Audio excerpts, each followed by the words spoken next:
बिस्मिल्लाहिर्रहमानिर्रहीम। अस्सलाम वालेकुम नाज़रीन, मैं हूँ साकिब बशीर। दो मौज़ूआत पे हम बात करेंगे। एक तो इमरान ख़ान की जो दरख्वास्त थी उस पर अब इस्लामाबाद हाई कोर्ट में नया बेंच बन चुका है। ये तोशा खाना केस में इमरान ख़ान ने अपनी गिरफ़्तारी को चैलेंज कर रखा है। बुशरा बीबी की दरख्वास्त भी इस्लामाबाद हाई कोर्ट में दायर की गई थी।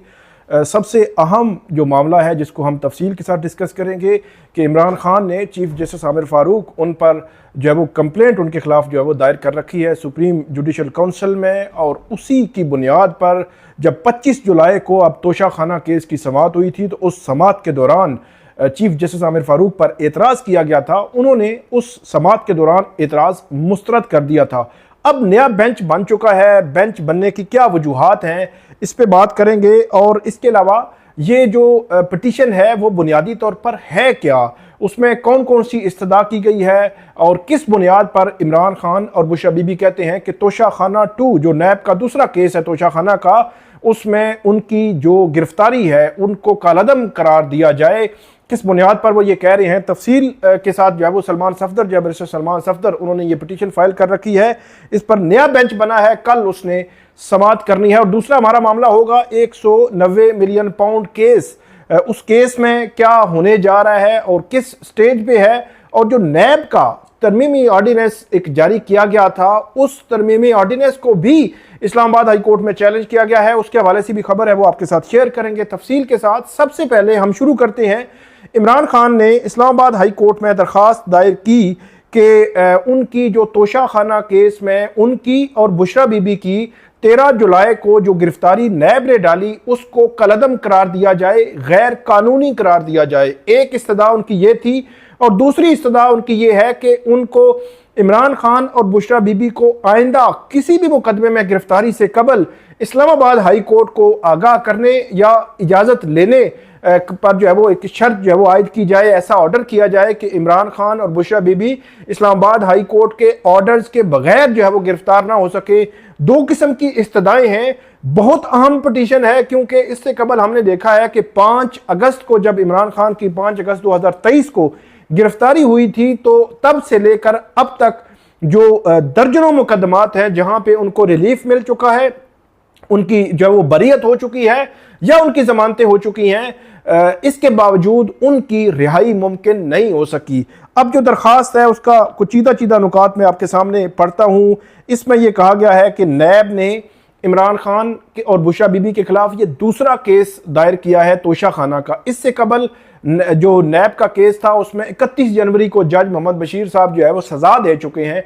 और उससे पहले 5 अगस्त को जो फैसला आया था 2023 का, उसमें इलेक्शन कमीशन ने भी तोशा खाना जो तहाइफ थे, जो गिफ्ट थे, उसकी बुनियाद पर सजाएं दी थी। तो ये बुनियादी तौर पर यह तीसरा केस बनता है। अब इस पॉइंट को क्या इस्लामाबाद हाई कोर्ट जो है वो देखेगी या नहीं देखेगी, ये जो है वो बड़ा अहम है। इसमें इस्लामाबाद हाई कोर्ट के चीफ जस्टिस आमिर फारूक, उन पर इतराज़ आयद किया गया था। जो इंतज़ार बंजोता हैं वो पेश हुए थे 25 जुलाई को। चीफ जस्टिस आमिर फारूक और जस्टिस समर रफ़त इम्तियाज़ इसकी केस की समाअत कर रही थी। तो उस समाअत के दौरान चीफ जस्टिस ने कैटेगोरिकली ये कहा था कि ये कोई वजह नहीं है कि जज बेंच से अलग हो जाए। जब इंतज़ार बंजोता ने कहा कि इमरान खान जो इस केस में पिटिशनर हैं उनकी इंस्ट्रक्शंस हैं कि क्योंकि आपके खिलाफ इमरान खान ने कंप्लेंट फाइल की है तो इसलिए आप ये उनका केस ना सुने।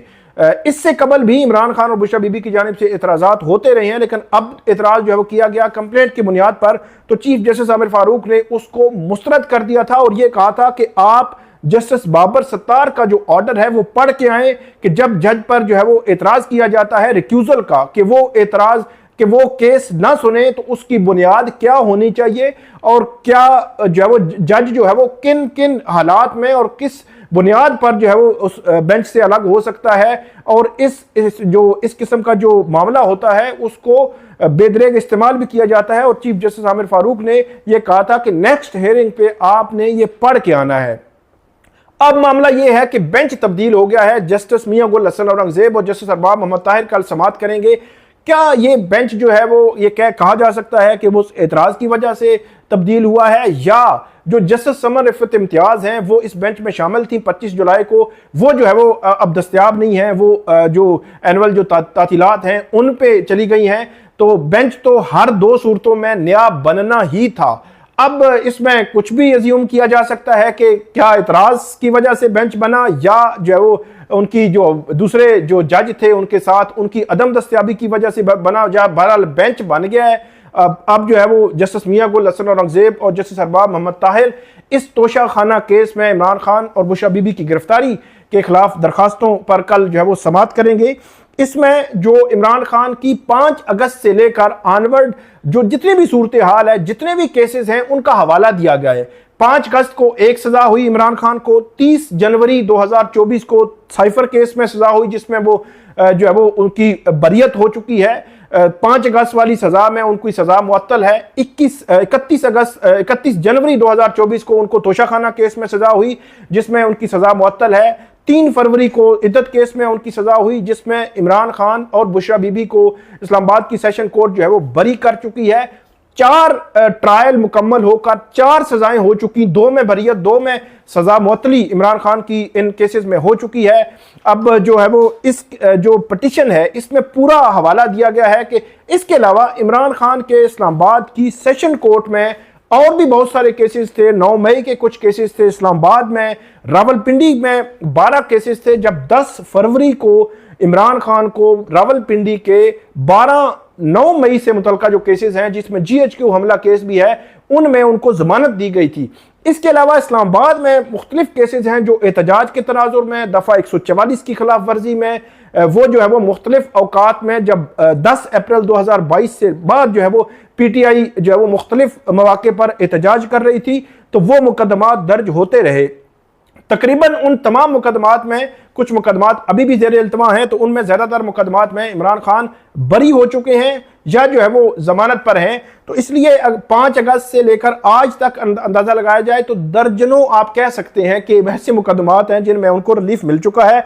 तो उसी सारे सिनेरियो का जो बैरिस्टर सलमान सफदर हैं उन्होंने जिक्र किया है, और वो ये समझते हैं कि नैब के जो दूसरा रेफरेंस दायर हुआ है ये भी वो कहते हैं कि गैर कानूनी है। इसके अलावा वो कह रहे हैं कि हमें जो कॉल अप नोटिस जारी किए गए थे वो उन्होंने इस्लामाबाद हाई कोर्ट में चैलेंज किए थे, वो दरखास्तें बर वक्त नहीं सुनी गई, जिसके बाद जो है वो उनके खिलाफ अब नैब ने बाकायदा उनकी गिरफ्तारी डाली है। इसमें सलमान सफदर ये भी कह रहे हैं कि जो वफाकी हुकूमत में बैठे सियासी मुखालफीन अपने इख्तियारात का गलत इस्तेमाल कर रहे हैं और फौजदारी कवानीन, जराइम और खुसूसन नैब कानून को इमरान खान और बुशरा बीबी के खिलाफ जबर के आला के तौर पर इस्तेमाल कर रहे हैं। इससे पहले जब उन्होंने कहा कि जब 9 मई को अलकादर ट्रस्ट केस में जमानत कबल अज गिरफ्तारी हासिल करने के लिए इमरान खान को वो जो है गिरफ्तार किया गया था, उसका हवाला भी इस पिटीशन में दिया गया है। और इसके अलावा जो नैब का ऑर्डिनेंस है उसका हवाला भी दिया गया है कि नैब ने जो हुकूमत वक्त ने एक ऑर्डिनेंस जारी किया, जिस ऑर्डिनेंस में हुकूमत ने यह कहा कि नैब में फिजिकल रिमांड वैसे तो 14 रोज कर दिया गया था। यह भी बड़ी इंटरेस्टिंग सिचुएशन है।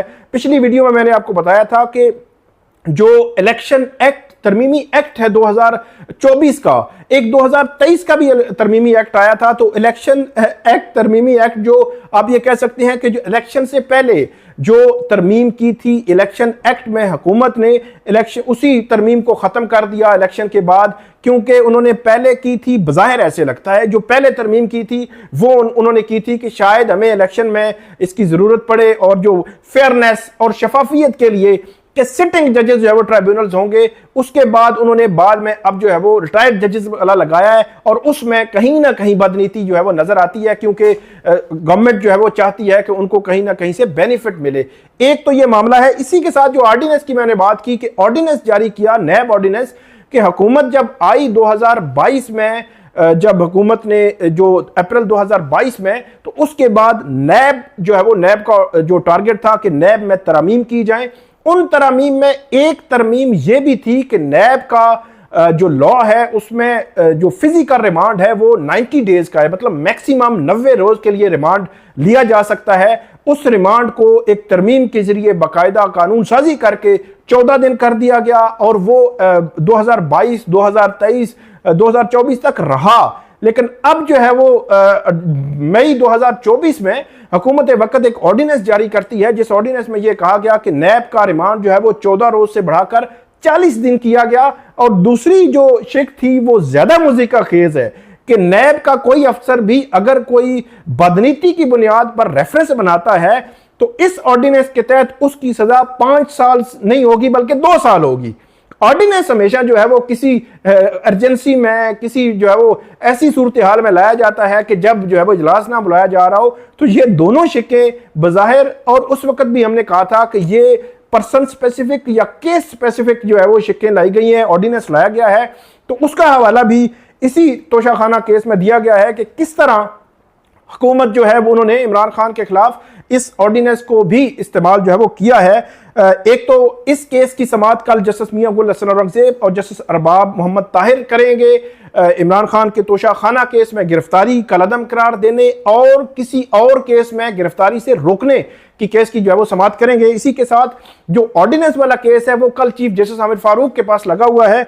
उस ऑर्डिनेंस के केस में भी बड़ी अहम जो है वो बात की गई है। उस में जो नैब का 14 रोज से 40 रोज फिजिकल रिमांड वाली बात है और 5 साल से 2 साल सजा वाली बात है बदनीति पर रेफरेंस बनाने पर, इसको चैलेंज किया गया है, जिसमें यह कहा गया है कि हुकूमत अपने इख्तियार को गलत इस्तेमाल कर रही है और ऑर्डिनेंस के जरिए एक शख्स की राय पूरी कौम पर मुसल्लत कर दी जाती है। और चीफ जस्टिस उसमें यह भी लिखा गया है कि चीफ जस्टिस ऑफ पाकिस्तान ने भी सवाल उठाया था कि ये जमहूरियत के खिलाफ नहीं, क्या ये जमहूरियत के खिलाफ नहीं बल्कि सुप्रीम कोर्ट और हाई कोर्ट्स के जो जजेस हैं, जो जजमेंट्स हैं, जो फैसले मौजूद हैं कि जो पार्लियामेंट है वो उसको ऑर्डिनेंस की बुनियाद पर, ऑर्डिनेंस फैक्ट्री का वर्ड बाकायदा तौर पर इस्तेमाल होता रहा है कि उसके कैसे जो है वो इस्तेमाल किया जा सकता है।